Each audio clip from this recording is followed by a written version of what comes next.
Freelancing জিনিসটা হচ্ছে যে আমরা একটা স্কিল শিখে যে কোনো জায়গা থেকে মাল্টিপল ক্লায়েন্টকে সেই সার্ভিসটা সেল করতে পারবো। Don't wait for the right time, make your right time. যে কোনো একটা চাকরির জন্য প্রথমে তো আপনার আগে জানা থাকতে হবে যে আপনার স্কিলটা কি, আপনার দক্ষতাটা কোথায়। বেশিরভাগ মানুষেরই কথা থাকে যে তুমি ইউটিউব দেখলে শিখতে পারবে, একটা গাইডলাইন দেওয়ার যে বিষয়টা ওইটা তো আমি ওখানে পাইনি।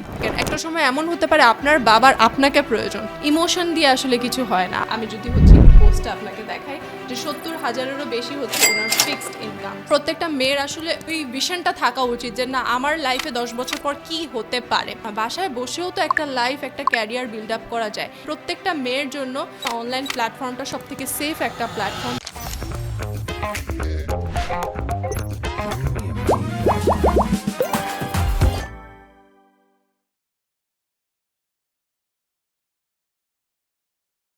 আসসালামু আলাইকুম সবাইকে, আমাদের আজকের পডকাস্টে আপনাদের সবাইকে স্বাগতম। আমাদের আজকের পডকাস্টে অনেক ডিফারেন্ট একটা পডকাস্ট, বিকজ আমরা আজকে বাংলাদেশের এমন কিছু সমস্যা নিয়ে কথা বলবো যেগুলো নিয়ে আসলে অনেকে কথা বলে না বা অনেকে কথা বলার প্রয়োজন মনে করে না। আপনাদের সাথে আমি আছি Mehnaz Karim Orni, trainer and senior executive officer. এই পর্যন্ত আমি 8,000-এরও বেশি স্টুডেন্টকে ট্রেনিং প্রোভাইড করেছি বিভিন্ন স্কিলসের উপর, English communication, content creation, public speaking. এর পাশাপাশি আমি একজন পাবলিক স্পিকার, বিভিন্ন ইউনিভার্সিটিতে সেমিনারে পাবলিক স্পিকার হিসেবে আমি অ্যাটেন্ড করেছি। তার পাশাপাশি আমি একজন উদ্যোক্তা, আমার নিজের একটা ক্লোদিং বিজনেস আছে। এবং আমি যদি আমার একাডেমিক কোয়ালিফিকেশনের কথা বলি তাহলে আমি এলএলবি কমপ্লিট করেছি ব্র্যাক ইউনিভার্সিটি থেকে এবং বর্তমানে আমি অ্যাপ্রেন্টিস লয়ার লোয়ার কোর্টে। এসআরডিএমআইটি থেকে আমি টানা 3 বছরের জন্য best employee of the year award পেয়েছিলাম এবং লিডারশিপ এক্সেলেন্স অ্যাওয়ার্ডে সম্মানিত হয়েছিলাম। এই ছিল আমার ছোট্ট একটা পরিচয় আপনাদের সবার উদ্দেশ্যে। এবং সব থেকে স্পেশাল যে পরিচয়টা আমি দিতে চাই সেটা হচ্ছে আমি ফিমেল ক্যাম্পেইনের লিড ট্রেনার ছিলাম। এটা আমার এখন পর্যন্ত সব থেকে স্পেশাল একটা পরিচয় আমি বলতে পারি। আজকের পডকাস্টে শুধু আমি একা নই, আরেকজন আছেন আপনাদের সবার পরিচিত ফেস, ওনার সাথে চলেন আমরা দেখা করি। আসসালামু আলাইকুম, আমি ওয়াসিকা রহমান, এসআরডিএমআইটি ট্রেনার। এছাড়াও আমি যদি আমার অন্যান্য পরিচয়গুলো বলি, আমি হচ্ছে এনএসডিএ সার্টিফাইড ডিজিটাল মার্কেটার এবং গুগল সার্টিফাইড এডুকেটর। এছাড়াও আমি হচ্ছে একজন উদ্যোক্তা ফ্রিল্যান্সার। আমি প্রায় 10,000-এরও বেশি শিক্ষার্থীদেরকে এম্পাওয়ার করেছি এবং বর্তমানে আমাদের এসআরডিএমআইটি ফিমেল ক্যাম্পেইনে যে ব্যাচটা চলতেছে সেখানে একজন লিড ট্রেনার হিসেবে আছি। এই লিড ট্রেনারের যে জার্নিটা বা এই যে লিড ট্রেনারটা হওয়া একটা ফিমেল ক্যাম্পেইনে, এটা আমার জন্য সবথেকে বড় একটা অ্যাচিভমেন্ট। কারণ হচ্ছে যে এখানে আমি আমার দ্বারা অন্যান্য যে সকল মেয়েরা আছে বাংলাদেশে তাদেরকে এম্পাওয়ার করতেছি। আমার দ্বারা হচ্ছে তাদের মধ্যে কনফিডেন্স আসতেছে, তারা হচ্ছে একটা স্কিল শেখার জন্য ইন্টারেস্টেড হচ্ছে বা হচ্ছে একটা স্কিল শিখতেছে। আমার কাছ থেকে শিখে তারা তাদের লাইফে একটা পজিটিভ চেঞ্জেস নিয়ে আসতেছে। আচ্ছা, সো পরিচয় সেশন তো গেল আমাদের। আমার মনে আছে আপনার সাথে আমার লাস্ট যখন পডকাস্ট হয়েছিল বা লাস্ট আমরা যখন আলোচনা করেছিলাম তখন হচ্ছে আমরা মোস্টলি লাইক ফিমেলদেরকে নিয়ে আলোচনা করেছিলাম বা বাংলাদেশে যে প্রবলেমসগুলো আছে সেগুলো নিয়ে আমরা আলোচনা করেছিলাম। এবং আই এম সো গ্ল্যাড যে আমরা আসলে এই প্রবলেমগুলো নিয়ে কথা বলেছি, আমরা আমাদের ভয়েস রেইজ করেছি এবং আমরা একটা অ্যাওয়ারনেস হচ্ছে ক্রিয়েট করতে পেরেছি। ওখান থেকে আমাদের যে টার্গেটটা ছিল যে আমরা হচ্ছে মানে ফিমেলদেরকে, যারা মেয়েরা আছে বাংলাদেশে, সকল ধরনের মেয়ে, এখন আমাদের একটা তো ট্যাগলাইন আছে যে আমরা মেয়ে, আমি নারী, আমি মেয়ে, বাট এই যে মেয়েদের মধ্যেও কিন্তু অনেক ক্যাটাগরি আছে। আমি যদি বলি কেউ সিঙ্গেল, কেউ ম্যারিড, কেউ স্টুডেন্ট, কেউ বেকার, কেউ চাকরিজীবী, কেউ ব্যবসায়ী, কেউ ওয়ার্কিং ওম্যান, কেউ ডিভোর্সি। সো সবার এক একজনের এক একটা ক্যাটাগরি আছে, বা আমি যদি বলি যে এক একজনের পরিচয়টা এক এক রকম। সো সব ধরনের মেয়েদেরকে যে আমরা আসলে সচেতন করতে পেরেছি, এটা আমার কাছে মনে হয় যে এখানেই আমার সফলতা বা আমাদের সফলতা। আপনার কি মনে হয়? হ্যাঁ, আমার থেকে ওইটাই মনে হয়। কারণ হচ্ছে যে আমরা যখন এই পডকাস্টটা করি এখান থেকে দেখা গেছে যে এমন অনেক মানুষের স্টোরি আমরা জানতে পারছি যাদেরকে হয়তো আমরা সামনে থেকে দেখি যে না, তাদের লাইফে কোনো প্রবলেম নেই, তারা খুব ভালো আছে, সুখে আছে, শান্তিতে আছে। তা এরকম অনেক মানুষ আছে যারা হচ্ছে আমাদের ফিমেল ক্যাম্পেইনে ফার্স্ট ব্যাচে স্টুডেন্ট হিসেবে আসে। স্টুডেন্ট হিসেবে জয়েন করার পর যখন তারা হচ্ছে আমাদের সাপোর্টে আসে তখন দেখা যায় যে তারা হচ্ছে তাদের লাইফের বিভিন্ন প্রবলেম নিয়ে কথা বলে, যে তার হচ্ছে ঘর থেকে পারমিশন থাকে না বা হচ্ছে ঘর থেকে লুকায়ে হচ্ছে তারা কোর্সে অ্যাডমিশন নিছে। বা এমন অনেক স্টুডেন্ট হচ্ছে আমি পাইছি যেমন হচ্ছে ওনার এজ প্রায় 30+ হবে, উনি হচ্ছে ওনার হাজব্যান্ড জানে না, যখন ওনার হাজব্যান্ড বাসায় থাকে না উনি হচ্ছে তখন ক্লাসগুলো করেন, তা হচ্ছে রেকর্ড ক্লাস করেন এবং ওই টাইমে হচ্ছে সাপোর্টে এসে আমার সাথে কথাবার্তা বলেন। কারণ কি? কারণ হচ্ছে ওনার হাজব্যান্ড এগুলো পছন্দই করে না, মানে সম্পূর্ণ হাজব্যান্ডের থেকে লুকায় হচ্ছে উনি ক্লাস করতেছেন। এর কারণ কি? কারণ হচ্ছে যে উনি নিজে কিছু একটা করতে চায়, নিজে একটু স্বাবলম্বী হইতে চায়, যাতে করে হচ্ছে উনি নিজেই ইন্ডিপেন্ডেন্ট হইতে পারে নিজের ফাইন্যান্সিয়াল দিক থেকে, কারোর উপর উপর যাতে ডিপেন্ডেন্ট হইতে না হয়। যেমন এখন হচ্ছে ওনার হাজব্যান্ডের উপর উনি ডিপেন্ডেন্ট, তো প্রত্যেকটা কাজে দেখা যায় ওনার হাজব্যান্ডের হচ্ছে পারমিশন নিতে হয়, টাকাও হাজব্যান্ডের থেকে চেয়ে নিতে হয় যে কোনো প্রয়োজনে। তো এখন উনি কোর্সটা করার মেইন রিজন এইটাই যে নিজে যাতে ইন্ডিপেন্ডেন্ট হইতে পারে, নিজে আর্নিং করে যাতে কিছু করতে পারে। এখন এই কোর্সটাও যে উনি করতেছে ওনার হাজব্যান্ড জানে না। তো এরকম আমাদের এখানে হচ্ছে অনেক স্টোরি আছে যেগুলো হয়তো আমরা সামনে আরও শেয়ার করবো, বা এখন হয়তো আজকে অনেকগুলো আমরা বলবো। Exactly right. আই রিমেম্বার যে এরকম লাইক আমরা মানে অ্যাজিউম করলাম যে না, বাংলাদেশে আসলে এই ধরনের অনেক মেয়ে আছে যারা হচ্ছে কমপ্লিটলি মেন্টালি বলেন অথবা ফিনান্সিয়ালি বলেন তারা ডিপেন্ডেন্ট তার বাবার উপর অথবা তার হাজব্যান্ডের উপর। তো এই যে হাজব্যান্ড অথবা বাবা, মানে অনেকে হচ্ছে জিনিসটাকে ইটস ফাইন যে আপনার হাজব্যান্ড আপনাকে হচ্ছে লাইক আপনার সব দায়িত্ব হচ্ছে নিচ্ছে, বাট দেন এগেইন আপনার যে নিজের একটা পরিচয় আছে, একটা মেয়ের যে নিজের একটা পরিচয় আছে বা আইডেন্টিটি আছে, এটা কিন্তু মানুষ ভুলে যায় যখন হচ্ছে সে কমপ্লিটলি ডিপেন্ডেন্ট হয়ে যায়। এই যে ভয়টা, একটা রিলেশনশিপের কথাই যদি আমি বলি, আপনি বললেন যে হাজব্যান্ড অ্যান্ড ওয়াইফের মধ্যে হচ্ছে লাইক সে তার হাজব্যান্ডের থেকে লুকিয়ে হচ্ছে কোর্সটা করতেছে বা কাজ শিখতেছে।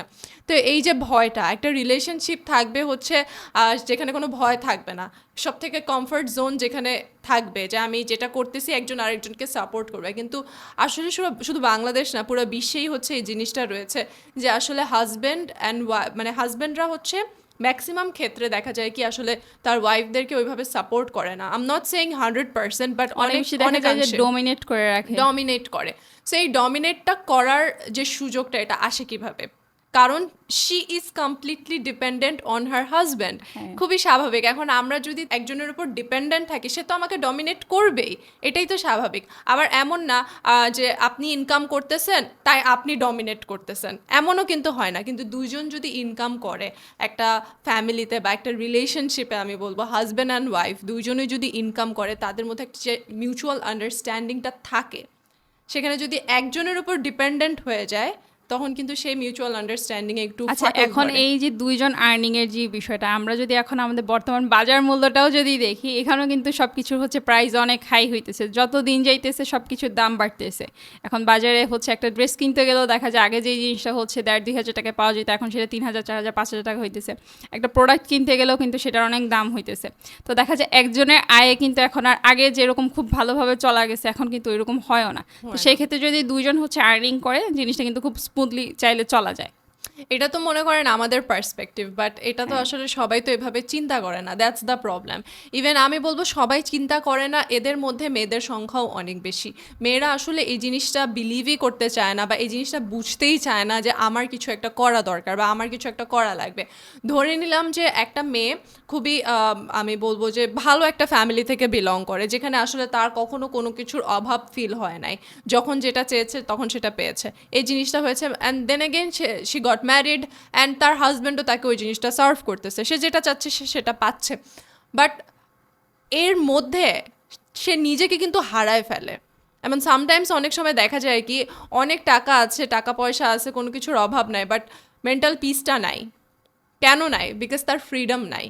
আমরা এই জিনিসটা রিয়ালাইজ অনেকেই করে না, অনেক মেয়েরাই করে না। যদি আমরা বলি আমাদের সমাজ ব্যবস্থাটাই এখন এমন হয়ে গেছে যে মানে একজন মেয়ে যদি আর্নিং করে, তখন হচ্ছে মানুষ ভাবে কি ওর হয়তো টাকা পয়সা অনেক প্রয়োজন, বাসা থেকে নাই, বা বাসায় হয়তো বা ফাইন্যান্সিয়াল স্টেবল ওইরকম ভালো না, বা হচ্ছে অনেক গরিব ফ্যামিলি, বা হয়তো অনেক ঝামেলা ঝঞ্ঝাট, যার জন্য সে মেয়ে হয়ে হচ্ছে আর্নিং করতে গেছে। কিন্তু একজন মেয়ে যে নিজের জন্য আর্নিং করে বা নিজের শখ পূরণ করার জন্য, অথবা নিজের ফ্যামিলিরও যে কিছু, অনেক সময় তো আমাদের প্রায় তো অনেকের ইচ্ছা থাকে যে না আমি আমার ফ্যামিলির জন্য এই জিনিসটা করি। এখন এই ছোটো একটা কাজ করার জন্য তো আমাদের নিজেদের তখন টাকা থাকে না। তো আমাদের নিজেদের কাছে যদি সেই টাকাটা থাকে বা আমরা নিজেরা যদি আর্নিং করি, তখন আমরাও কিন্তু চাইলে ফ্যামিলির জন্য কিছু করতে পারতেছি। এখন এখানে যে মানে ফ্যামিলির অবস্থা ভালো না হলেই যে আর্নিং করতে হবে এরকম তো বিষয় না, কিন্তু আমাদের সমাজের মাইন্ডসেটটা এরকম হয়ে গেছে যে ওর হচ্ছে ফ্যামিলি ব্যাকগ্রাউন্ড ভালো না, বা হচ্ছে বাবা হয়তো টাকা দিতেছে না, হাজব্যান্ড দিতেছে না, বা ঘরে অনেক ঝামেলা ঝঞ্ঝাট, সেই জন্য হয়তো সে আর্নিং করতেছে। কেউ এই জিনিসটাকে আসলে পজিটিভভাবে নিতেই চায় না যে না ও নিজের জন্য করতেছে বা হয়তো নিজে ইন্ডিপেন্ডেন্ট হওয়ার জন্য করতেছে। এই জিনিসটা আসলে কেউ সেভাবে বুঝতে চায় না। মেইন যেটা সেটা হচ্ছে দেখা যায় হচ্ছে সবার মাইন্ডসেটটাই এরকম হয়ে গেছে। রাইট। আবার সামটাইমস দেখা যায় কি আমি আসলে কিছু একটা করতে চাবো, এই জন্য হচ্ছে আমি কারোর সাথে একটু পরামর্শ করতে চাই। জাস্ট ফর এন এক্সাম্পল, ধরেন আপনি হচ্ছে একটা বিজনেস করবেন। এখন আপনি কার সাথে ডিসকাস করতে গেলেন? আপনার ভাইয়ের সাথে ডিসকাস করতে গেলেন। আপনার ভাই কি বললো যে হাসাহাসি করলো অ্যান্ড আপনার কনফিডেন্সটা সেখানে লো হয়ে গেল, ভাই বোনের সম্পর্কটা যেরকম হয়। তারপর আপনি আপনার হাজব্যান্ডের কাছে গেলেন, তার কাছ থেকে পরামর্শ করতে গেলেন, অ্যান্ড সে বললো যে না, অনলাইন বিজনেস করে আসলে কি হয়, অনলাইন বিজনেস বা এগুলো করে কোনো লাভ নাই, তোমার কি দরকার, তোমাকে তো সব দিতেছি, তোমার তো কোনো দরকার নাই। তখন সে আবার আরেক স্টেপ পিছিয়ে নিয়ে নিল। তারপর সে গেল তার ফ্রেন্ডের সাথে ডিসকাস করতে, তার ফ্রেন্ড তাকে কি বললো, হ্যাঁ হ্যাঁ করতে পারি সমস্যা নাই, বাট আলটিমেটলি কি করলো, তাকে সে সাপোর্টটা করলো না। বাট সে কিন্তু সেখান থেকে, আপনার ফ্রেন্ড হয়তো তার জায়গা থেকে সে কিছু একটা করতেছে, বাট আপনি কিছু করতেছেন না, এই জন্য আপনার ওই প্রয়োজনটা মনে হয়েছে যে না আমার কিছু একটা করা উচিত। অ্যান্ড দেন কারো সাপোর্ট যখন আমরা পাই না, তখন যেটা হয় যে অটোমেটিক্যালি আমরা সেই জিনিসটা বন্ধ করে দিই, পজ করে দিই, স্টপ করে দিই, এখানেই শেষ। কেন? বিকজ ওই যে ভাই সাপোর্ট করলো না, হাজব্যান্ড সাপোর্ট করলো না, ফ্রেন্ড সাপোর্ট করলো না, কেউই সাপোর্ট করলো না। বাট মাই কোয়েশ্চেন ইজ, কারো সাপোর্টটা কেন লাগবে যখন আপনি কিছু একটা করতে চাচ্ছেন? If you want to do something in your life, আপনি ওই ওয়েটা বের করতে পারেন। আপনার ভিতর যদি ওই ডেডিকেশন থাকে, ওই ইচ্ছা শক্তি থাকে যে না আমি কিছু একটা করব, আপনি অলওয়েজ একটা ওয়ে আউট কিন্তু বের করবেন। আপনি বিজনেস করবেন, এটা আপনার ইচ্ছা, আপনি নিজে রিসার্চ করে আপনি বিজনেস করতে পারবেন, এটার জন্য আপনার কারো হেল্প কেন লাগবে? হ্যাঁ, ফাইন্যান্সিয়াল হেল্প যদি লাগে সেক্ষেত্রে you can ask for it, but আপনি সাজেশন বা সাপোর্ট আমি কি করব না, আপনার কি করতে হবে এবং আপনার কি করতে হবে না। যখন আমি ফ্রিল্যান্সিং স্টার্ট করি, আমি কিন্তু কাউকে জিজ্ঞেস করে ফ্রিল্যান্সিং স্টার্ট করি নাই।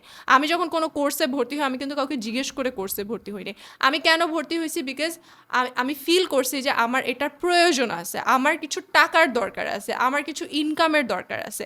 অ্যান্ড যখন আমি ওই প্রয়োজনটা ফিল করছি, তখন আমি একটা ওয়ে আউট বের করছি যে আমার কিছু একটা করতে হবে। আচ্ছা, এখানে যদি আমি আমার কথাটা বলি যে আমি কিভাবে ফ্রিল্যান্সিং লাইনে আসছি বা কেন আমার মনে হয়েছে যে আমি এটা করতে চাই, তো এই ক্ষেত্রে আমি যদি বলি, যখন বাংলাদেশের ফ্রিল্যান্সিং জিনিসটা মোটামুটি পপুলার হওয়া শুরু হয়েছে 2019 সাল কি 18 সালের দিকে, তখন অনেক ফ্রিল্যান্সাররা খুব ভালো কাজ করতেছে এবং কিছু মানুষ আছে যাদের নামটা আমি এখন বলতেছি না, ওনারা ওই সময় খুব ভাইরাল ছিল ফ্রিল্যান্সার হিসেবে এবং মেয়েদের কাছে বেশি পরিচিত ছিল ওনাদের। তো দেখা গেছে কি ওনারা ভাইরাল হইলেও একটু নেগেটিভ ছিল ওনাদের কিছু জিনিস। তো ওই উনাদের নাম থেকে আমার এই ফ্রিল্যান্সিং জিনিসটা পরিচিত হয়। আমি আগে 6-7-এ যখন ছিলাম তখন আইসিটি বইয়ে পড়তাম আউটসোর্সিং, আর এটা জানতাম যে ঘরে বসে কাজ করে। তো ওইখানে আমি খুব বসে বসে চিন্তা করতাম, আর জীবনে যদি এরকম কাজ করতে পারতাম অনেক ভালো হইতো, ঘরে বসে বসে কাজ করতাম আর আর্নিং আসতো। তো একটা সময় দেখা গেছে 6, 7, 8, 9, 10 এই সেম জিনিসই তো পড়ে আসতেছি আইসিটির বইয়ে যে আউটসোর্সিং। এখন জিনিসটা কি, কাজটা কি, ওইটা নিয়ে আসলে কখনো ওইভাবে রিসার্চ করা হয় নাই বা কারোর থেকে শুনি নাই, কারণ যেহেতু ওই সময়টা মানুষ এটা খুব একটা এটার সাথে অভ্যস্ত ছিল না বা কেউ খুব একটা জানতো না। পরবর্তীতে যখন আমি কলেজে ওঠার পরে ক্লাসের কিছু মেয়েদের কাছে দু একজন ফ্রিল্যান্সারের নাম শুনি। এখন তখন ফ্রিল্যান্সারের নাম যখন শুনি, ওরা কি কাজ করে তো জানি না, কিন্তু ওদের কাছে শুনছি ওরা ওদের অনেক বড় ফ্যান, এরকম টাইপের, ওদেরকে ফলো করে। তো এই ফলো করে ফ্রিল্যান্সিং শুনে এতটুকুই শুনতাম, কিন্তু মনের মধ্যে একটা ইন্টারেস্ট ছিল যে আচ্ছা এই জিনিসটা কি, এটা একটু দেখি। তো ওইভাবে তখন বাসায় তো আমাদের ফোন তো সবারই থাকে, পার্সোনাল না থাকলেও ঘরে তো এখন যেহেতু ইন্টারনেটের সময় বা 2020-21 সাল থেকে কিন্তু তখন সবার ঘরে ঘরে স্মার্টফোন ছিল। তা আমাদের বাসায় ছিল, আমি ওইখানে বসে বসে ইউটিউবে তখন টুকটাক একটু সার্চ করা শুরু করি, কারণ আমার আশেপাশে ওই রকম কেউ ছিল না যাকে আমি জিজ্ঞেস করবো যে তুমি এটা কীভাবে করছো আমাকে বলো বা গাইডলাইন দাও। তো নর্মালি আমি ইউটিউবে এরকম টুকটাক ভিডিও দেখে তখন জিনিসটা আমি বুঝছি যে ফ্রিল্যান্সিং জিনিসটা কি। ফ্রিল্যান্সিং জিনিসটা যে আমরা একটা স্কিল শিখবো, একটা স্কিল শিখে সেটা নিজের ঘরে থেকে বা যে কোনো জায়গা থেকে আমরা মাল্টিপল ক্লায়েন্টকে সেই সার্ভিসটা সেল করতে পারবো। তো এই জিনিসটা তখন আমি বুঝি যে আচ্ছা ফ্রিল্যান্সিং এইটা, তাহলে এখন এটা কী শেখা যেতে পারে। তো ওইটা নিয়ে তখন আমি টুকটাক একটু রিসার্চ করা শুরু করি। এরকম করতে করতে করোনাকাল সময় চলে আসে। করোনাকালেও তখন দেখা গেছে তখন একটু ফেসবুক চালানো শুরু করি। আর ওই তখনই কিছু আমি নিউজ এজেন্সি দেখছিলাম, ওরা যে ওদের নিউজ এডিটর লাগবে এরকম জব পোস্ট করতেছিল, যদি ওগুলো ফ্রি ছিল, কাজের জন্য কোনো পেমেন্ট ছিল না। তো আমি ওইখানে করোনাকালীন সময় কোন দিন স্কুল কলেজ করবে তার তো ঠিক ঠিকানা নাই। তো আমি ভাবলাম আচ্ছা যেহেতু ফ্রি আছি একটু করি, দেখি কি হয়। তারপরে ওখানে অ্যাপ্লাই করি, ওখানে হয়, পরে ওখানে অনেক দিন কাজ করি। কাজ করার পরে এই যখন আমি এখানে কাজ করা শুরু করি তখন অনেক মানুষের সাথে একটু পরিচিতি হয়, প্লাস জিনিসগুলো টুকটাক একটু বোঝা শুরু করছি, কারণ কোন জিনিসটা কিভাবে চলে না চলে। তখনই মোটামুটি ইউটিউবে সার্চ করতাম, ইউটিউবে রেগুলার বেসিসে দেখা হইতো। প্লাস আমার কিছু পরিচিত একজন আমার ভাই আছেন, উনি একজন সাংবাদিক, উনিও কাজ করতেছেন। তো ওনার সাথে আমার একটা জার্নি স্টার্ট হয় যে আমিও হচ্ছে একটা ওয়েবসাইট বানাবো যেখানে আমি লেখালেখি করব। উনি হচ্ছে ওনাদের নিউজ এজেন্সির জন্য একটা ওয়েবসাইট করছেন। তা আমরা দুইজন হচ্ছে স্টার্ট করি বলতে গেলে পার্সোনালি। তো আমি হচ্ছে এই ওয়েবসাইট বানাইছি সম্পূর্ণ হচ্ছে ইউটিউব দেখে একটা ওয়েবসাইট বানালাম। বানানোর পরে সেইটাতে অনেক দিন কাজ করছি। কাজ করার পরে হচ্ছে সেটাতে আমি অ্যাডসেন্স অ্যাপ্রুভালও আনছি। এই যতগুলা কাজ এগুলো সব হচ্ছে আমি ইউটিউব দেখে করছি। এখন এখানে ডিজিটাল মার্কেটিং রিলেটেড যে সকল মার্কেটিং কাজ আছে এই সবগুলোই আমার করা হয়েছে, কিন্তু দেখা গেছে যে এই কাজগুলো যে ডিজিটাল মার্কেটিংয়ের মধ্যে পড়ে এই জিনিসটা আমি জানতাম না। তো এখন এটা জানতাম না, অনেক কিছু দেখা যেত কি তখন ওই সময়টা যেহেতু আমি কোনো কিছু জানি না বা আমার আশেপাশে এরকম সাপোর্ট নাই, অনেকে দেখা যেত যে আমি মেসেজ দিতাম সিনিয়র জুনিয়র ভাইটা পরিচিত কেউ থাকলে বা বোন পরিচিত থাকলে তারা যদি কাজ করে ওদেরকে যে মেসেজ দিতাম, আপু ভাই এই জিনিসটা আপনারা কীভাবে করছেন, আমি এটা তো করতেছি, আমারটাতে এই প্রবলেমটা হয়েছে, তো এটা একটু বললে ভালো হয়। তো দেখা যেত যে অনেকে হেল্প করতো, অনেকে করতে চাইতো না, কারণ বেশিরভাগের মাইন্ডসেটই ছিল যে আমাকে বলে ফেললে তো আমি জেনে গেলাম। তো এরকম দেখা যেত অনেকে বলতে চাইতো না। কিন্তু এই না বলা থেকেও মানে আসলে ওই জিনিসটা আমাকে খুব একটা এফেক্ট ফালায় নাই। ওই জিনিসটা আমার থেকে মনে হয় আমার জন্য আরও ভালো হয়েছে, কারণ হচ্ছে যে ওরা যে আমাকে বলে নাই, না বলার কারণে জিনিসগুলো আমি নিজে করছি, নিজে করার মাধ্যমে নিজে বিষয়গুলো জানতে পারছি। তখন আমি নিজে আরও রিসার্চ করতে থাকি ইউটিউব। এখন আমরা যদি ইউটিউবের কথা বলি, ইউটিউব কিন্তু একটা ফ্রি প্ল্যাটফর্ম যেখানে আমরা সব কিছু পাবো। এই যে সবাই হচ্ছে এখন বর্তমানে বলে যে আপনি একটা শিখতে চান ইউটিউবে যান, তো আমরা ইউটিউবে গেলে কিন্তু সব কিছু পেয়ে যাচ্ছি। তো ইউটিউব থেকেই হচ্ছে দেখে দেখে আমি মেনলি স্টার্ট করি। তো ওই কাজগুলো যখন আমি করি, ডিজিটাল মার্কেটিংয়ে যে কাজগুলো ছিল ওগুলোও হচ্ছে আমি করি। আমার ওয়েবসাইটের সাথে ফেসবুক পিক্সেল কানেক্ট করা, কনভার্সন এপিআই, তারপর হচ্ছে ফেসবুকে যে মার্কেটিং পেজ ক্রিয়েট করা, তারপর অ্যাড রান করা, এই সব কিছু আমি করছি। কিন্তু এগুলো যে ডিজিটাল মার্কেটিংয়ের মধ্যে পড়ে এটাই বুঝি নেই। পরবর্তীতে হচ্ছে চিন্তা করলাম যে তাহলে ডিজিটাল মার্কেটিং কি ওইটা একটু শিখি। এরকম করতে করতে হচ্ছে মানে আমাদের ফিমেল ক্যাম্পেইনের ফার্স্ট যে ক্যাম্পেইনটা ছিল ওইটার অ্যাড আসে আমার সামনে। আর অ্যাড দেখে হচ্ছে আমি মানে আমার একটা চিন্তা ছিল যে মাত্র 1,000 টাকা মানে আসলেই হবে কিনা। পরে হচ্ছে আচ্ছা হই 1,000 টাকাই, তো লস গেলে তো সমস্যা নেই।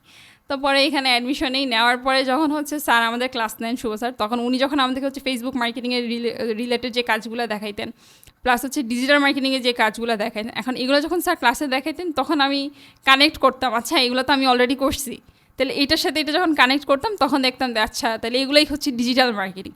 তো এই যে আমি যে বুঝি নাই এটাই ডিজিটাল মার্কেটিং, এখন এইটা আমি কীভাবে বুঝছি? কোনো একজন এসে আমাকে গাইড করছেন দেখেই তো বুঝতে পারছি। এখন বেশিরভাগ মানুষেরই কথা থাকে যে তুমি ইউটিউব দেখলে শিখতে পারবে। এখন ইউটিউব দেখে শেখা যায়, অনেকে আছে ইউটিউব দেখে অনেক ভালো কাজ করতেছে, আমিও ইউটিউব দেখে শিখছি, কিন্তু শিখলেই যে প্রপার যে এই জিনিসটাই এইটা বা এটার মাধ্যমে আমরা এই জিনিসগুলো করতে পারবো বা এটার মধ্যে কী কী বিষয় আছে বা কীভাবে কী করা যেতে পারে, প্রপার যে বিষয়গুলো বোঝার যে বিষয়টা বা একটা গাইডলাইন দেওয়ার যে বিষয়টা, ওইটা তো আমি এখানে পাইনি। ওইটা তো আমার এখান থেকেই হয়েছে, অ্যাসোডিভিটি থেকেই হয়েছে। তো ওই জিনিসগুলো কিন্তু আমি এখান থেকে পাইছি। এখন এই জিনিসগুলো আমি কীভাবে শিখছি এখন বা এগুলো শেখার ইন্টারেস্ট আমার কোথা থেকে আসছে? আমার মাইন্ডসেটে ছিল যে আমি কিছু একটা করব। আমার হচ্ছে মানে সব সময় মানে স্কুল কলেজে কেউ যখন আমাকে জিজ্ঞেস করতো তোমার লাইফে কী হওয়ার ইচ্ছা, আমার এখন পর্যন্ত মনে হয় যে আমি জীবনে কখনো কাউকে বলি নাই যে আমি ডাক্তার হবো বা ইঞ্জিনিয়ার হবো। শুধুমাত্র লেখার জন্য প্যারাগ্রাফে হচ্ছে বা কম্পোজিশনে লিখতাম যে এম ইন লাইফ হচ্ছে কি গ্রামের ডাক্তার হওয়া, ওইটুকু জাস্ট। কিন্তু মানে এর ইচ্ছা ছিল না, এর ছাড়া আসলে কখনো ইচ্ছা ছিল না যে কাউকে কেউ যখন জিজ্ঞেস করতো কী ইচ্ছা তখন আসলে কাউকে কিছু বলি নাই, মানে ঠিক আছে একটা হই দেখা যাবে। কিন্তু আমার তখন থেকেই একটা ছিল যে না এমন কিছু একটা করব যেটা হচ্ছে মানে সমাজে কোনো একটা পজিটিভ ইম্প্যাক্ট আসবে বা কিছু একটা করব যেটার মাধ্যমে কিছু একটা হবে বা অন্যরা ইন্সপায়ার হবে। এখন ওই জিনিসটা যে পড়ালেখা দিয়ে হইতে হবে এমন না, পড়ালেখা আমি যতটুকু করতেছি ইনশাল্লাহ ওইটা চালায়া যাব। এখন হচ্ছে আমি অনার্স 3rd ইয়ারে পড়তেছি, ইনশাল্লাহ অনার্স কমপ্লিট হলে আমি হচ্ছে মাস্টার্স করবো। এরপরেও যদি আমার পক্ষে সম্ভব হয় যে পিএইচডি করার বা হচ্ছে বাইরে গিয়ে পড়ার, ওইটাও ইনশাল্লাহ আমি চালায়া যাব। কিন্তু পড়ালেখা দিয়েই যে হচ্ছে আমাকে লাইফে কিছু করতে হবে ওই জিনিসটা আসলে আমার মাথায় কখনো ছিল না বা ওই ইচ্ছাটাও কখনো আসেনি যে না আমি এটা দিয়েই করব, বিসিএস ক্যাডার হব বা ডাক্তার হব, ইঞ্জিনিয়ার হব, গ্রামে গিয়ে সেটা করব, এরকম আসলে কখনো চিন্তাভাবনা ছিল না। কিন্তু এইগুলো ছাড়াও যে কিছু করা যায় নিজের স্কিল দিয়ে, আমার সবসময় চিন্তাভাবনা ওইটাই ছিল যে না ওই জিনিসটা আমি প্রুভ করব যে না সব সময় যে তোমার পড়ালেখাই লাগবে লাইফে কিছু করার জন্য, একটা গাড়ি কেনার জন্য বা নিজের ইনকাম করার জন্য বা যেটাই হোক না কেন, যে কথা আছে না যে পড়ালেখা করলে গাড়ি ঘোড়া চড়ে সে গাড়ি ঘোড়া, ওই জিনিসটা মানে আমার মাথার মধ্যে ছিল যে ভাই না পড়ালেখা ছাড়াও যে করা যায় ওই জিনিসটা দেখার। তো যদিও আমি সবাইকে এটা বলি যে পড়ালেখাটা চালায় যাক, কেউ আবার পড়ালেখা ছাইড়া দিয়ে না, এটার জন্য ওইটাও দরকার আছে, কিন্তু ওইটার পাশাপাশি আমাদের উচিত একটা স্কিল শেখার জন্য। কারণ এখন আমি যদি আমার কথাই বলি, আমি অনার্স 3rd ইয়ারে পড়তেছি, তো অনার্স 3rd ইয়ারের পাশাপাশি এখন আমি আর্নিংও করতেছি। আমার সাথে ফ্রেন্ড বা ক্লাসমেট যারা আছে ওরা কেউই কিছু করতেছে না, হয়তো কেউ টিউশন করাইতেছে বা হয়তো কেউ কিছু করতেছে, কিন্তু ওই রকম আসলে কেউই প্রফেশনাল দিকে এরকম নাই যথা ইনভলভ আমি হয়েছি। তো ওই দিক থেকে বলতে গেলে এখন তাদের তুলনায় তো অলরেডি আমি একটা পর্যায়ে চলে আসছি। এখন অনার্স গ্র্যাজুয়েশন কমপ্লিট হলে দেখা যাবে আমি তখন ইনশাল্লাহ আরও ভালো পর্যায়ে হয়তো তখন যাব। তো এই জিনিসগুলোই যে আমাদের উচিত যে সবার মাইন্ডসেটটা ঠিক রাখা। আমরা যদি কিছু করতে চাই, নিজের যদি ইচ্ছা থাকে, এখন সেটার উপায় যেভাবে হোক চলে আসবে। আশেপাশে যে ও আমাকে বইলা দিবে, ও বলবে, এরকম চিন্তাভাবনা রাখলে আসলে কখনোই কিছু হবে না। এটা যদি একটা ছোট্ট উদাহরণ দিই, প্রায় সময় কিছু স্টুডেন্ট আসে সাপোর্টে যারা হচ্ছে বিজনেস করতে চায় বা কিছু একটা করতে চায়। তো এখন ওই ক্ষেত্রে দেখা যায় কি তারা হচ্ছে বিজনেস যদি করতে চায় তাহলে হচ্ছে তার বিভিন্ন রকমের প্রোডাক্ট নিয়ে রাখে, 2-1 দিন দেখে অ্যাড রান করে, সেল যদি না আসে তারা কান্নাকাটি করা শুরু করে দেয় যে আমার তো সেল আসলো না, তাহলে আমি আর এই বিজনেস করে কী করব, আমার তো এটা তাহলে বন্ধ করে দেওয়া উচিত, বা এই প্রোডাক্ট আমি কতদিন রাখবো। এখন আমরা যদি একটা কাপড় হয় বা হচ্ছে যেই প্রোডাক্টগুলো নষ্ট হয় না, ওগুলো তো আমরা প্রায় 6 মাস 7 মাস 1 বছরও তো নিজেদের কাছে স্টোর করে রাখতে পারি, ওগুলোতে তো কোনো সমস্যা হয় না। তো ওই ক্ষেত্রে দেখা যায় কি তারা ওই 1 মাস কাজ করে হচ্ছে নিজের ধৈর্য হারায় ফেলে। অথচ তারা যখন কাজটা শুরু করে তখন খুব নিজের মধ্যে এনার্জি নিয়ে আসে যে না আমি তো বিজনেস করব, বিজনেস করে এটা করে ফেলবো সেটা করে ফেলবো, কিন্তু দেখা যায় 1 মাস পরে যখন প্রপারলি তারা কোনো রেজাল্ট পায় না তখন হচ্ছে তারা বন্ধ করে দিতে চায়, হাল ছেড়ে দেয়। তো এই জিনিসটা আসলে কখনোই করা যাবে না, কারণ আমরা যখন যেটা করতে চাই ওইটার আমরা হচ্ছে রেজাল্ট কী পাবো বা ওইটার সুবিধা অসুবিধাটা কী, ওই সব কিছু আমাদের জেনেই আসতে হবে। আমাদের যদি হচ্ছে মানে ইচ্ছাটা যদি থাকে, ইচ্ছা শক্তি যদি ঠিক থাকে, ওইটা যেভাবেই হোক হবে। এখন বর্তমান সময় যদি আমরা চিন্তা করি, আমাদের হচ্ছে সোর্সের অভাব নেই, হাতে সবার স্মার্টফোন আছে, কেউ কিন্তু বলতে পারবে না যে আমার হাতে একটা স্মার্টফোন নেই বা আমার বাসায় নেই, নিজের না থাকলেও বাসায় আছে, ইন্টারনেট কানেকশনও আছে, আর ওয়াইফাই নেই, মোবাইলে এমবি তো আছে। এখন এমবি যদি সে মান্থলি কিনতে নাও পারে, 1 সপ্তাহের জন্য তো কিনতে পারবে, 2 দিনের জন্য তো সে কিনতে পারবে, তো সেটা দিয়ে তো ইন্টারনেটটা সে চালাইতে পারতেছে। এখন তার যা যা জানার দরকার, যা যা সে করতে চায়, বা সে বিজনেস করতে চাক বা হচ্ছে ফ্রিল্যান্সিং করতে চাক বা হচ্ছে সে কোনো অন্য কিছু করতে চাক, যেটাই করতে চাক না কেন, সে সম্পর্কে কিন্তু সম্পূর্ণ রিসোর্স সে সম্পূর্ণ ফ্রিতেই পাইতেছে ইন্টারনেটে বা ইউটিউবে বা গুগলে, যে কোনো জায়গায় সে পেয়ে যাচ্ছে। তো সেটা দেখে সে একটা বেসিক আইডিয়া নিতে পারে। তো যখন সে ওই জিনিসটা সম্পর্কে আইডিয়া নেবে এবং ভালোভাবে জানবে, এরপরে কিন্তু সে নিজেই হচ্ছে নিজের পথ ইজিলি খুঁজে পাবে যে না এখন তার কোথায় যাইতে হবে বা কি করতে হবে, ওইটা তখন নিজেই বুঝতে পারবে। মানে ওই যে ডাইরেকশনটা বা হচ্ছে রোড ম্যাপটা তখন সে নিজেই বুঝতে পারবে যে আমার আসলে কোথায় যাওয়া উচিত। মেইনলি হচ্ছে আমরা যে এডুকেশন ইজ নট এনাফ এই বিষয়টা নিয়ে যখন আলোচনা করতেছি, তো বাংলাদেশের পার্সপেক্টিভে যদি আমি এই বিষয়টা একটু চিন্তা করি, বাংলাদেশের পার্সপেক্টিভে কি থাকে, আমি অ্যাকচুয়ালি বাংলাদেশের প্যারেন্টসদের পার্সপেক্টিভ থেকে এই কথাটা বলবো যে প্যারেন্টসরা যেটা চায় যে আমার বাচ্চারা বা আমার সন্তানরা হচ্ছে ডাক্তার হবে বা ইঞ্জিনিয়ার হবে, মানে হচ্ছে সে ভালোভাবে পড়াশোনা করবে, ইঞ্জিনিয়ারিং পড়ে ইঞ্জিনিয়ার হবে, মেডিকেলে পড়বে, দেন হচ্ছে ডক্টর হবে, মানে একটা প্রফেশনে যাবে। তারপর এই যে আপনার একটা লং জার্নি, আমি যদি বলি 12 বছর school college and then plus 4 years, ঠিক আছে, এই যে লং জার্নি স্কুল থেকে ইউনিভার্সিটি শেষ করা পর্যন্ত স্টুডেন্টরা প্যারেন্টসরা হচ্ছে তার বাচ্চাদেরকে গাইড করে যে তোমার ভালো একটা চাকরিতে যেতে হবে, কিন্তু ইন দ্য মিন টাইম তাকে এতটুকুই গাইড করা হয় যে তুমি শুধু পড়াশোনা করবা, আর এর বাইরে কোনো কিছু না। হ্যাং আউট করতে নিষেধ করে অনেক সময়, তারপর হচ্ছে এখানে যাওয়া যাবে না, সেখানে যাওয়া যাবে না। বাট আমার কথা হচ্ছে এই যে শুধু পড়াশোনার মধ্যে যদি বাচ্চাদেরকে রাখে, তাহলে যেটা হয় যে অনেক সময় পড়াশোনার প্রতিও কিন্তু বাচ্চাদের বিরক্তিটা চলে আসে। বাংলাদেশের মানে প্যারেন্টসদের পার্সপেক্টিভ থেকে যদি বলি যে তারা এখান থেকে একটু সরে এসে তারা যদি বাচ্চারা একটু স্কিল ডেভেলপ করুক, কিছু একটা শিখুক। মানে একটা সময় কি হতো, আমরা যদি আগের কথা চিন্তা করতাম যে পড়াশোনার পাশাপাশি সবাই খেলাধুলা করতো, মাঠে যেত, ক্রিকেট খেলতো, ফুটবল খেলতো। এখন আসলে ওইভাবে ঢাকা শহরে হয়ে ওঠে না জিনিসটা যে আমি আসলে ফুটবল খেলতে যাব বা আমি ক্রিকেট খেলতে যাব। বা আমি যদি মেয়েদের অ্যাক্টিভিটিসের কথা বলি, মেয়েদের অ্যাক্টিভিটিসটা কোথায়? পড়াশোনার পাশাপাশি মেয়েরা যে করবে, কি করবে, আর্ট করবে, হয়তো গান গাবে, এর বাইরে তো আসলে তেমন কোনো অ্যাক্টিভিটিস তাদের নাই, বা কোথাও খেলতে যাবে এরকম অ্যাক্টিভিটিসও কিন্তু নাই মেয়েদের। বাসার মধ্যেই দেখা যায়, বাসার মধ্যেই কিন্তু তার মধ্যে কি থাকে, বাসার মধ্যে যেহেতু থাকে তখন ফোন দেখে, টিভি দেখে, আর সারাদিন শুধু শুনতে হয় পড়তে বস পড়তে বস পড়তে বস পড়তে বস। সো এতটুকু না বলে পড়াশোনার পাশাপাশি যদি তাদেরকে ওইভাবে ট্রেন আপ করা হয় যে তুমি কিছু একটা শিখো, যদি সে ইঞ্জিনিয়ার হতে চায় তাহলে তো তাকে যদি আগে থেকেই হচ্ছে লাইক এনকারেজ করে তুমি প্রোগ্রামিং শিখো বা তুমি পাইথন শিখো, তুমি এটা শিখো সেটা শিখো, আগে থেকে যে এনকারেজ করার বিষয়টা, বা তুমি কিভাবে প্রেজেন্টেশন দিতে হয় এই জিনিসটা শিখো, মোট কথা তুমি কিছু স্কিল ডেভেলপ করো। এই যে স্কিল ডেভেলপ করার যে বিষয়টা, ওই যে আমার চাকরিতে যেতে হবে তারপর ডিরেক্টলি কাজে গেলে তখন কিন্তু কেউ কাজ দিবে না, এই জিনিসটাই হচ্ছে বাংলাদেশের আমি বলবো যে ম্যাক্সিমাম প্যারেন্টসরা বুঝতে চায় না, যে আসলে ওই যে আপনার এডুকেশনাল সার্টিফিকেট ওইটা দেখে আপনাকে চাকরি দিবে না, আপনি কি কি কাজ পারেন, আপনার কি কি স্কিলস আছে ওইটা দেখে সেটা আমাদের হচ্ছে প্রয়োজন। মানে ওইটাই সব থেকে বেশি প্রয়োজন, ওইটা দেখেই কিন্তু কাজ দিবে। আমরা বলি না যে আমি ফ্রেশলি গ্র্যাজুয়েট, আমি কোত্থেকে এক্সপিরিয়েন্স নিয়ে আসবো, আমার তো এক্সপিরিয়েন্স নাই because I am freshly graduate. Experience যে ইন দ্য মিন টাইম আপনাকে গ্যাদার করতে হবে, এটাই আমরা বুঝতে চাই না, এটাই আমরা অ্যাকসেপ্ট করতে চাই না। আমরা মনে করি যে আমি মাত্র ফ্রেশলি গ্র্যাজুয়েট, আমার কাছ থেকে একজন ফ্রেশলি গ্র্যাজুয়েটের কাছ থেকে কীভাবে এক্সপিরিয়েন্স চায়, কারণ এরকম অনেক স্টুডেন্ট আছে যারা পড়াশোনা চলাকালীন এক্সপিরিয়েন্স গ্যাদার করেছে, স্কিল ডেভেলপ করেছে, বিভিন্ন বিষয়ে কাজ করেছে, অনেকে পার্ট টাইম জব করেছে, অনেকে হচ্ছে বিভিন্ন লাইক বাংলাদেশে বসে বিদেশের ক্লায়েন্টদের সাথে কাজ করেছে, বাংলাদেশে বসে ইউকের একটা কোম্পানিতে জব করেছে, এরকম অনেক স্টুডেন্ট আছে, তারা সেই এক্সপিরিয়েন্স, তারা সেই বারটা হাই করছে, আমি এটা বলবো। আচ্ছা, এগুলা ছাড়াও যদি হচ্ছে আমরা বলি মানে শুধুমাত্র যে ডিজিটাল মার্কেটিং বা হচ্ছে ওয়েব ডেভেলপমেন্ট, ভিডিও এডিটিং এগুলা শিখেই যে স্কিল ডেভেলপমেন্ট করতে হবে বিষয়টা কিন্তু এমন না। স্টুডেন্টরা কিন্তু দেখা যায় হচ্ছে যে আমরা যদি চাকরির ক্ষেত্রে যাই সেখানে কিন্তু আমাদের প্রেজেন্টেশনটা বেশিরভাগ সময় প্রয়োজন। এখন স্কুল কলেজে বা ভার্সিটি থাকা অবস্থাতে যদি কিভাবে প্রেজেন্টেশন দিতে হয়, কিভাবে কথা বলতে হয়, যে পাবলিক স্পিকিংয়ের যে বিষয়গুলো থাকে বা কিভাবে একটা কন্টেন্ট ক্রিয়েট করতে হয়, এই বিষয়গুলো যদি আমরা তখন থেকে শিখি বা এগুলো যদি আমাদের জানা থাকে, আমাদের কিন্তু জবের ক্ষেত্রেও কাজে লাগে।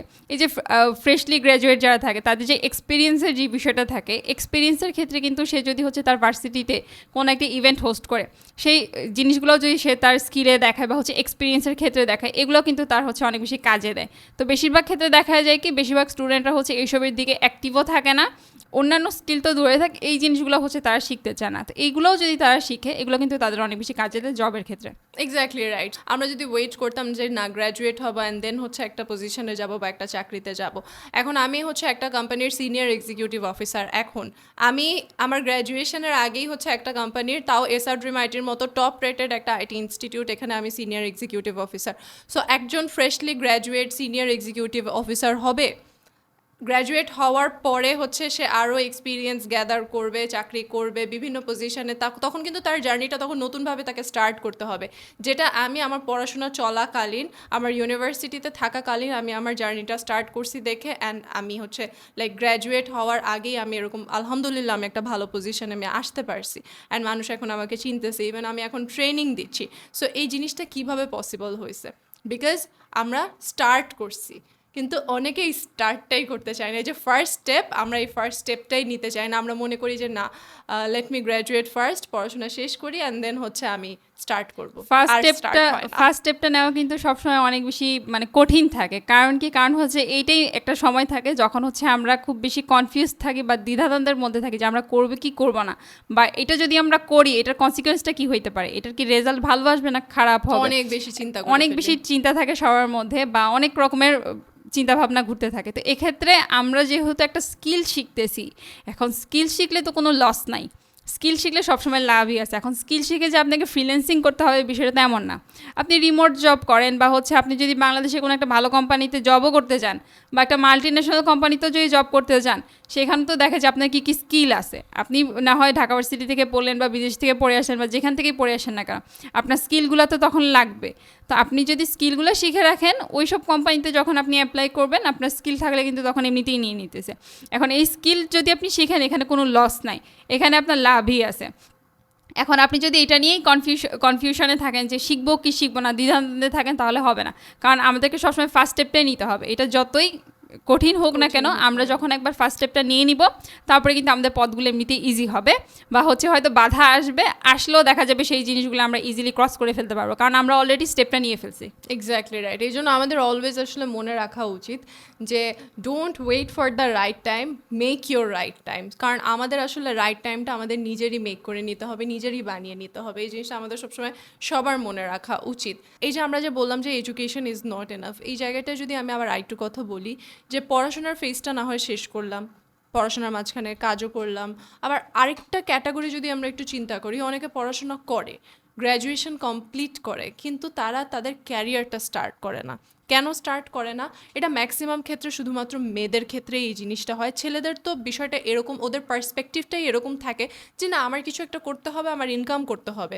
ছেলেদের পার্সপেক্টিভটা এরকম থাকে, কিন্তু মেয়েদের ক্ষেত্রে এটা আসলে মেয়েদেরও দোষ না, তাদের আসলে আমি বলবো যে সোসাইটাল প্রবলেম এটা, যে তাদের মাইন্ডসেটটা এরকম করে দেওয়া হয়েছে যে না ওর আলটিমেটলি বিয়ে হয়ে যাবে, ও তো সংসার করবে, তারপর হচ্ছে বাচ্চা কাচ্চা হলে ওদেরকে আসলে বড় করবে বা লালন পালন করবে, এই বিষয়টা। কিন্তু একটা মেয়ে জাস্ট আপনি চিন্তা করে দেখেন, she is educated, masters complete করেছে, ধরে নিলাম যে সে মনে করেন যে কোনো একটা প্রফেশনে ছিল বা সে একটা প্রফেশনে যেতে চেয়েছে, কমপ্লিট করেছে তার গ্র্যাজুয়েশন, কিন্তু ওই যে বিয়ে শাদী হয়ে গেছে অ্যান্ড দেন হচ্ছে সে মনে করলো যে না আমার আসলে এখন এটাই লাইফ। সো এটাই লাইফ চিন্তা করে সে আর কিছু করতেছে না। এমন না যে সে কাজ পাচ্ছে না, ইটস হার চয়েস যে সে কিছু করতেছে না। তো আমার কোয়েশ্চেন হচ্ছে এখানে যে একটা মানে এত বছর পড়াশোনা করে একজন শিক্ষিত মানুষ, সে কিছু করতেছে না, সে হয়তো এখন বুঝতেছে না যে আমার এটার প্রয়োজনটা, সে হয়তো এখন ফিল করছে না যে আমার কিছু না করলেও চলবে।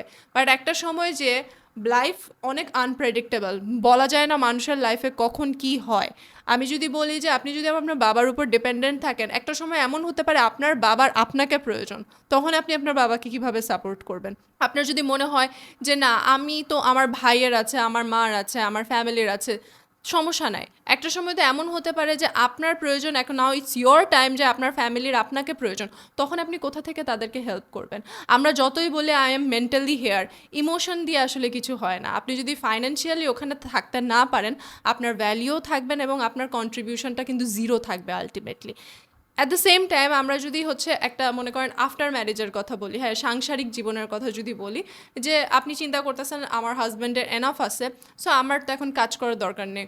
হোয়াট ইফ আপনার হাজব্যান্ডের একটা সময় আপনার সাপোর্টের দরকার হলো, তখন আপনি কিভাবে সাপোর্ট করবেন? ওইটাই কি একমাত্র সাপোর্ট যে না আমার যত গোল্ড আছে আমি বিক্রি করে দিব, আমার যত স্বর্ণ আছে আমি বিক্রি করে দিব, আমি সব কিছু আমার হাজব্যান্ডকে দিয়ে দিব? ওইটাই কি অনলি ওয়ে? আমরা না কখনো চিন্তা করি না যে আমাদের লাইফটা যে আসলে কত আনসার্টেন, কত হচ্ছে আনপ্রেডিক্টেবল, কখন কি হতে পারে। এটাও বাদ দিলাম, হাজব্যান্ডেরকে সাপোর্ট করতে হবে সেটাও বাদ দিলাম। হোয়াট ইফ আপনার হাজব্যান্ড আপনাকে বিট্রে করলো? এখন বিষয়টা এরকম হতে পারে যে আসলে মানে থাকে না যে আমরা আসলে ইমোশনালি বলেন যে 100% হচ্ছে ডিপেন্ডেন্ট হয়ে যায় একটা রিলেশনশিপে যাওয়ার পর, যে আমি 100% ইমোশনালি ডিপেন্ডেন্ট, ট্রাস্টও 100% করি। বাট যেমনটা বললাম যে লাইফ ইজ আনপ্রেডিক্টেবল, বাংলাদেশে যদি আমরা এক্সট্রা ম্যারিটাল অ্যাফেয়ারের কথা বলি, এটা অনেকাংশে, এটা আমি শুধুমাত্র যে পুরুষদের সাইড থেকে বলবো সেটা না, মেয়েদের সাইড থেকেও হচ্ছে এই প্রবলেমটা, এটা একটা সোশ্যাল ইস্যু, এটা অনেক বড় একটা ইস্যু বাংলাদেশে। অ্যান্ড এই প্রবলেমটা যেটা হয় যে এই প্রবলেমটা আরও বেশি হয় এই কারণে, বিকজ আমরা আমাদের ভিতর ফরগিভিং পাওয়ারটা অনেক বেশি, যে আমরা মাফ করে দেই, আমরা ভুলে যাই। কেন ভুলে যাই? বিকজ আমার থাকতে হবে, কারণ হচ্ছে আমার আর কোনো ওয়ে নাই। কিন্তু আপনার যদি ওয়ে থাকে, আপনার যদি নিজস্ব একটা, আমি বলবো যে আপনার একটা ইনকাম সোর্স থাকে, আপনি যদি ফাইন্যান্সিয়ালি ওই মানুষটার উপর ডিপেন্ডেন্ট না হন, then of course you will find a way out. তখন আপনি এইভাবে চিন্তা করবেন যে আমি কেন হচ্ছে এই জিনিসটাকে বারবার মাফ করতেছি, আমি তো এটাকে মাফ করব না, কারণ আমি আমার নিজের ইনকাম আছে, আমার বাচ্চাকে আমি দেখতে পারবো, আমি এখানে থাকবো না।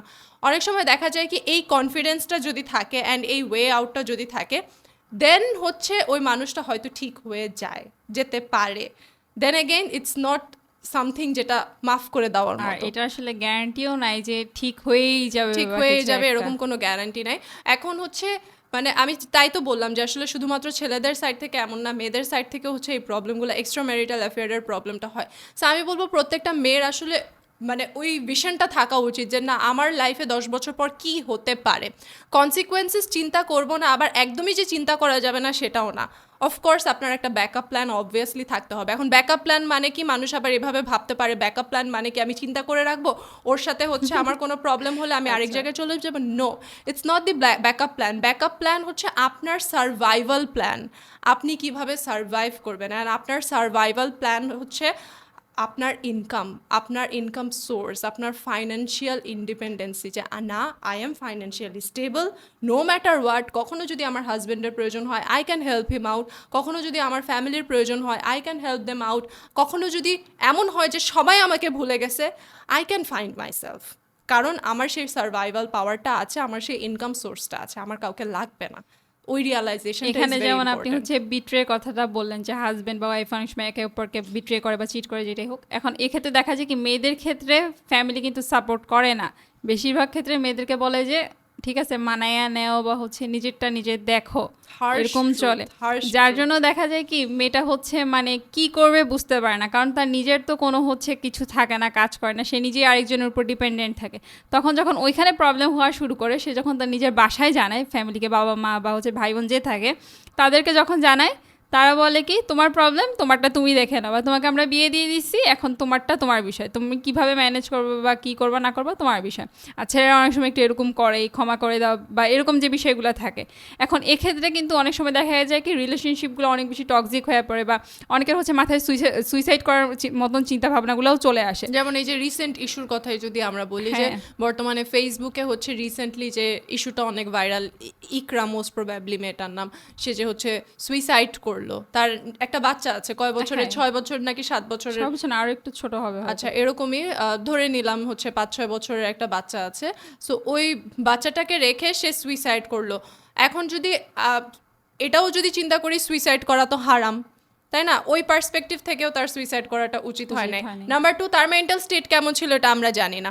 নাম্বার 3, আমি এতটুকু বলতে পারি, তার যদি একটা, আমি বলবো সার্ভাইভাল প্ল্যান যদি থাকতো, maybe she wouldn't do that. আমি যেটা বিলিভ করি, তার হয়তো সার্ভাইভাল প্ল্যান ছিল না। তো বিকজ আমিও কিছু পোস্ট দেখলাম যেখানে she was looking for a job, যে সে শিফট হয়ে যাবে তার বাচ্চাকে নিয়ে, she was looking for a job. তো আমার কথা হচ্ছে, আগে থেকেই তো সে ডিপেন্ডেন্ট ছিল একটা মানুষের উপর, মেন্টালি বলেন, ফাইন্যান্সিয়ালি বলেন, completely dependent on a person, যে মানুষটা তাকে চিট করছে। এখন তার ওই কষ্টটা সে নিতে না পারে, সে হয়তো এরকম একটা স্টেপ নিছে। এখন উনি যেহেতু হচ্ছে জব খুঁজতেছিলেন, জব খোঁজার পাশাপাশি ওনার যদি একটা স্কিল, যেই স্কিলগুলো ওনার ছিল, বা হচ্ছে উনি যদি অন্য কোনো স্কিল শিখতেন, শিখে যদি ওগুলোকে উনি কাজে লাগাইতেন, ঘরে বসে উনি যদি চেষ্টা করতেন, ওনার কিন্তু একটা স্টেবল আর্নিং চলে আসতো। উনি তো হচ্ছে অ্যাঙ্কারিংয়ে অনেক ভালো ছিল, হোস্টিংয়েও ভালো ছিল, ওগুলো দিয়েও কিন্তু উনি চাইলে হচ্ছে নিজেই নিজের ঘর থেকে কিছু একটা করা শুরু করতে পারতেন। সার্ভাইভাল প্ল্যানটা যে ছিল না, কিন্তু ওনার এই যে প্ল্যানিংয়ের যে বিষয়গুলো, এগুলো আগে থেকে উনি কিছু প্ল্যান করে রাখেন, বা হচ্ছে উনি অন্য আরেকজনের উপর সম্পূর্ণ ডিপেন্ডেন্ট হয়ে যাওয়ার কারণে দেখা গেছে কি পরবর্তীতে ওনার হয়তো মাইন্ডসেটটা পুরো চেঞ্জ হয়ে গেছে, বা হয়তো ওনার মেন্টালি অনেক প্রেশার চলে আসছে, যার জন্য উনি হয়তো আর কী করবে না করবে বুঝতে পারেন নাই। সো আমি হচ্ছে এখন আপনাকে এমন একজনের কথা বলবো, যিনি হচ্ছে আমাদের এসআর ড্রিম আইটির স্টুডেন্ট। ওনার কথা হচ্ছে ওনার ফেসটা আমার চোখের সামনে ভাসতেছে, বিকজ ওনার সাথে আমার কয়েকবার দেখা হয়েছে। তো সে একজন সিঙ্গেল মাদার। আমি হচ্ছে এই জিনিসটা এখানে কেন আনতেছি, এই ইস্যুতে আমি কেন আনতেছি বিষয়টা, যে তার ডিভোর্স হয়ে গেছে, হ্যাঁ, তার হচ্ছে 2টা বাচ্চা আছে, তার একটা সার্ভাইভাল প্ল্যান ছিল, যার কারণে হচ্ছে সে এখন পর্যন্ত তার বাচ্চাদেরকে নিয়ে সে সুন্দর একটা লাইফ লিড করতেছে ইভেন আফটার ডিভোর্স।